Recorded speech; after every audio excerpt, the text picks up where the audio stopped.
মোস্তাফিজুর রহমান তিনি যখন যেখানে খেলেন তিনি দেখিয়ে যান তার বোলিং ঝলক। এবারের বিপিএলে রংপুর রাইডার্সের হয়ে দুর্দান্ত বোলিংটা করছেন মোস্তাফিজ।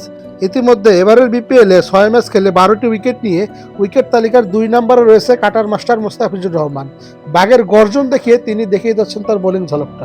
মোস্তাফিজুর রহমানকে এখন দেখলেই মনে হয় যে আসলেই মোস্তাফিজুর রহমান বাংলাদেশের পেস বোলিং ডিপার্টমেন্টের নেতা।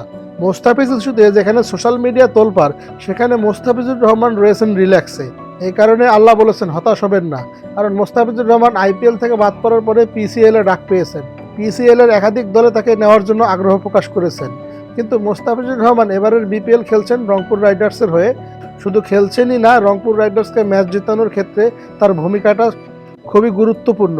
কারণ তিনি ম্যাচ বাই ম্যাচ যা বোলিংটি করছেন, একটা ক্রিকেটার শুধু উইকেট পেলে সে ভালো বোলিং হয়ে ওঠে না, তার বোলিং ইকোনমিটাও দেখতে হয়, তার বোলিং অ্যাভারেজটাও দেখতে হয়। তিনি 4 ওভার বোলিং করলে 20 রান দেন, 3 ওভার বোলিং করলে দেন 18 থেকে 16। এই মোস্তাফিজুর রহমানকে থামাবেন কে? এমন কোনো কি ব্যাটার রয়েছে মোস্তাফিজুর রহমানকে থামাতে পারে?